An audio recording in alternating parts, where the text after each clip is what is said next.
토니 블링컨 미국 국무장관 지명자가 대북 인도주의적 지원 문제에 대해 매우 긍정적인 태도를 보였습니다. 이에 따라 향후 미국의 대북 정책에 어떤 영향이 미칠지 주목되는데요. 먼저 블링컨 지명자는 대북 인도적 지원 문제와 관련해 북한에서 혹은 비슷한 상황에 처한 곳에서 우리는 그 나라의 국민에 대해 분명히 유의하고 그들의 고통을 덜어주기 위해 할 수 있는 일을 해야 한다고 밝혔습니다. 그러면서 미국이 북한 정권에 강한 불만이 있고 특정한 조치를 취하더라도 해당 국민에게는 해롭지 않는 방식이 되도록 최선을 다해야 한다고 덧붙였죠. 또한 블링컨 지명자는 과거 정권이 핵 문제에 관여하면서도 대북 인도적 지원을 한 사례를 살펴보겠다면서 우리는 단지 안보적 측면만이 아니라 인도주의적 측면도 유의하고 있음을 확실히 하고 싶다고 강조했습니다. 실제로 미국은 1995년부터 오바마 대통령 시기인 2010년까지 북한의 식량을 포함해 13억 달러가 넘는 인도적 지원을 제공한 경험이 있는데요. 2011년 미국 의회조사국 CRS가 발간한 대북 지원 보고서에 따르면 북핵 문제 해결을 위한 제네바 합의가 체결된 다음 해인 1995년부터 미국이 북한에 지원한 식량과 에너지, 의약품 등은 총 13억 달러 이상, 우리 돈으로 약 1조 4천억 원이 넘는 것으로 나타났던 것입니다. 게다가 미국의 대북 지원은 1차 북한 핵실험이 있었던 지난 2006년을 제외하고는 10여 년간 매년 지속적으로 이루어졌고 2010년에도 홍수 피해 복구 차원에서 60만 달러의 의약품 등을 지원한 것으로 알려졌습니다. 그리고 이 중 식량 지원이 총 7억 800만 달러로 가장 많았죠. 하지만 지난 2009년 3월 북한이 북한 내 해외 구호단체를 사실상 추방한 이후 식량 지원은 한동안 중단되는데요. 그런데 단 1년 만에 북한은 다시 한번 국제사회에 식량 지원을 공개적으로 요구합니다. 결국 1년 만에 태도가 바뀐 북한의 모습을 본 오바마 행정부는 북한이 식량 지원을 통해 자신들에게 우호적인 외교 환경을 조성하기 위한 의도일 가능성이 있다고 분석하게 됩니다.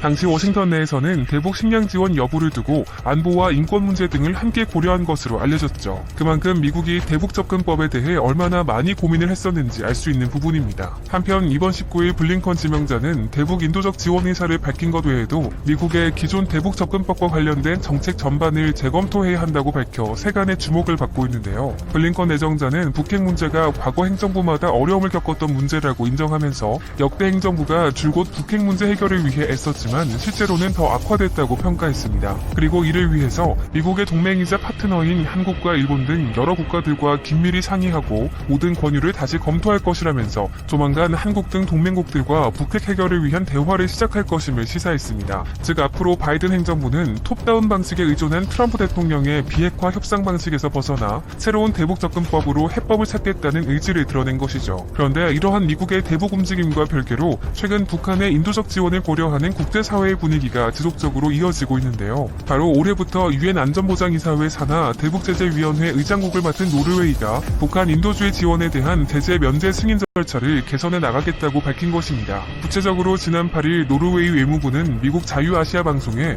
대북 제재의 틀 안에서 북한에 대한 인도주의 지원의 제재 면제 승인 절차를 개선하고 간소화하기 위해 노력하겠다고 전했습니다. 그러면서 코로나19 사태로 북한 주민들이 더 힘든 상황에 처하게 됐다고 우려를 표하면서 정부 차원에서도 북한 주민을 위한 지원에 나서고 있다고 설명했죠. 실제로 노르웨이는 대북 지원 방안을 논의하기 위해 최근 대북제재위원회 회의를 열고 구체적인 계획을 정한 것으로 알려졌습니다. 물론 노르웨이 외무부는 인도적 지원 확대를 거론하면서도 북한의 비핵화가 목표라는 점에 대해서는 분명하게 강조했는데요. 북한이 비핵화를 위한 구체적인 조치를 취하고 의미 있는 협상으로 복귀하는 것은 필수라며 상황에 따라 평화롭고 외교적인 해결책을 지원할 것이라고 밝힌 것입니다. 그런데 이러한 대북제재 완화 움직임에 대해 현재 전문가들은 이미 북한 김정은 위원장이 국제사회의 분위기를 읽고 앞을 내다보았다는 분석을 내놓고 있는데요. 지난해 열병식과 최근 8차 당대회에서 김정은 위원장이 국제사회에 사실상 도움을 요청하는 메시지를 내놓았다는 것입니다. 특히 지난해 열병식에서 김정은 위원장은 우리 인민의 너무도 크나큰 믿음을 받아 안기만 하면서 언제나 제대로 한번 보답이 따르지 못해 정말 면목이 없다면서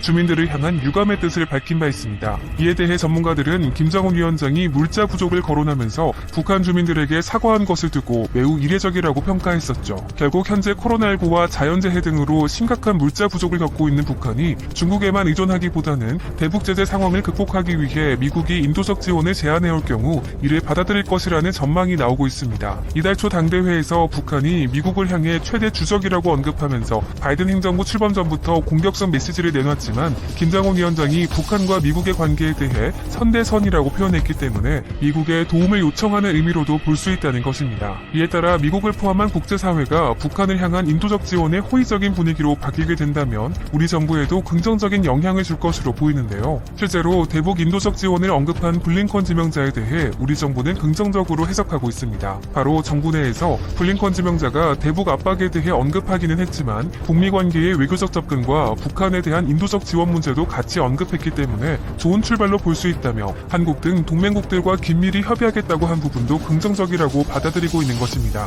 게다가 미국의 움직임과는 별도로 우리 정부는 지난해부터 대북 제재에서 벗어나지 않는 선에서 북한을 도울 수 있는 방법을 찾기 위해 노력해왔는데요. 최근 이인영 통일부 장관이 대북협력 민간단체 협의회의 주요 인사 면담에서 1년치 계획을 바탕으로 예측 가능하고 지속 가능한 남북협력의 틀을 만들고 더 나아가 포괄적인 패키지 협력이 가능할 수 있도록 하는 제재 면제를 더 효율적으로 추진하겠다면서 남북 간 교류 협력을 위한 여건 조성에 노력하겠다는 의지를 밝힌 것입니다. 더욱이 그간 이인영 장관은 코로나19에 대응해 방역 단계를 최고 수준으로 높이고 강력한 봉쇄 조치를 취하고 있는 북한의 상황을 주목하면서 이런 상황 속에서 남북 간 인도 협력 분야에 진전이 없는 것에 대해 아쉬움을 보인 바 있습니다. 이 당시 이인영 장관은 바이든 정부가 출범하고 북한이 8차 당대회를 하면 상황은 점차 변하게 될 것이라고 예측했었죠. 또한 바이든 정부 출범 이후 한국과 미국이 정책적 공조를 더욱 강화하고 북한이 더 유연히 접근해 나올 수 있는 가능성을 만들어내면 올해 상반기에는 새로운 평화의 봄을 만들어 볼 수 있을 것이라는 예상도 내놨는데요. 따라서 현재까지의 상황만 보면 이인영 장관의 예상이 일정 부분 적중하고 있다고 평가할 수 있습니다. 그렇지만 우리 정부가 지난해 남북 간 민간 교류를 포함해 여러 방면으로 북한에 대한 지원을 추진해왔지만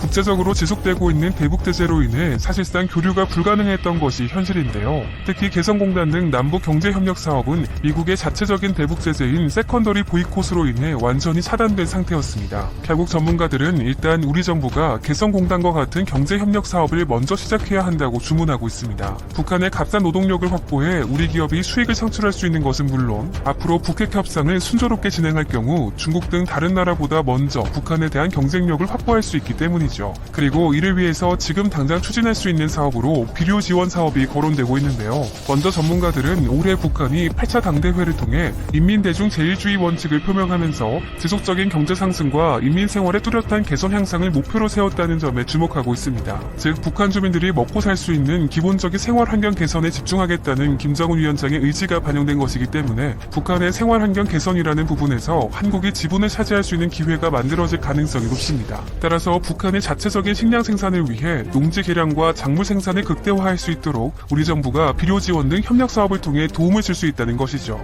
더욱이 앞서 통일부 역시 비료 지원은 넓은 틀에서 이산가족 상봉 행사 등 남북 간 인도적 문제를 협의하는 것은 물론 남북 당국 간 대화를 진행하는 것과 일정 부분 연계되어 있었다고 언급하면서 비료 협력 사업을 강조한 바 있는데요. 특히 2004년 이후 남북 당국 간 대화가 중단됐을 당시 우리 정부가 비료 지원을 통해 2005년 5월 남북 차관급 회담을 성사시켜 남북 간 대화 재개의 토대를 마련하고 이후 남북 장관급 회담 개최와 인적 교류 확대의 계기로 이어나갔다고 평가하기도 했습니다. 또한 이 같은 분위기 속에서 현재 우리 정부는 대북 인도적 지원 사업 추진을 위한 제도 마련에 박차를 가하고 있는데요. 19일 국무회의를 통해 정부가 남북 교류 협력에 관한 법률의 일부 개정안을 통과시킨 것입니다. 구체적으로 교류협력법 일부 개정안에는 남북 간 교류협력 사업이 중단될 경우 발생할 수 있는 참여기업의 피해를 정부의 재정을 통해 지원하도록 했으며 남북교류 참여기업의 방북 승인 거부 사유를 법률로 정해 사업 참여 업체들이 방북 승인을 더 수월하게 받을 수 있도록 했습니다. 이에 따라 이번 개정안 통과로 남북 간 교류 협력이 더욱 활성화될 것이라는 기대감이 나오고 있는데요. 실제로 통일부는 이번 개정안이 이달 중 국회를 통과하면 본격적으로 시행될 것이라고 밝히면서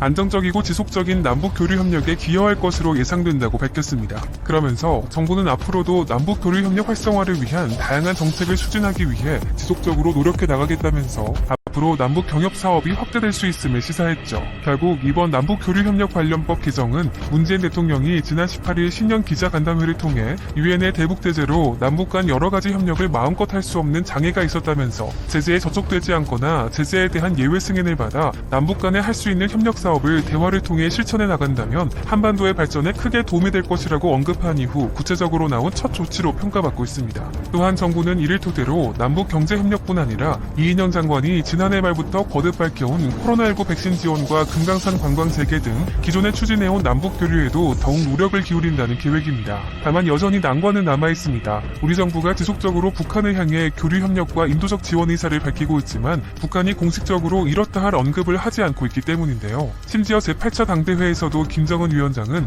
남북 관계가 3년 전 봄날로 돌아가려면 오는 3월 한미연합 군사훈련을 중단하라는 언급만 내놓으면서 대남 압박에 치중했었죠. 게다가 문재인 정부의 임기가 1년여밖에 남지 않았다는 것도 정부 입장에서는 조바심이 날 수밖에 없는 요인인데요. 왜냐하면 미국에서 블링컨 내정자의 언급대로 바이든 행정부 출범 직후부터 대북 인도적 지원 사업을 추진한다고 하더라도 실제 북한이 이를 수용하고 남북 간 대화로 이어지는 데에는 시간이 필요하기 때문입니다. 결국 이 문제를 해결하기 위해서 동맹국의 의견을 중요하게 여길 것으로 예상되는 바이든 행정부를 설득하는 것 자체로 북한에게 보내는 메시지가 될 수 있다는 의견도 나옵니다. 특히 전문가들은 바이든 행정부가 대북 정책을 우선순위로 두지 않을 가능성이 많기 때문에 우리 정부가 선제적으로 미국과 북한을 동시에 설득해야 한다고 강조하고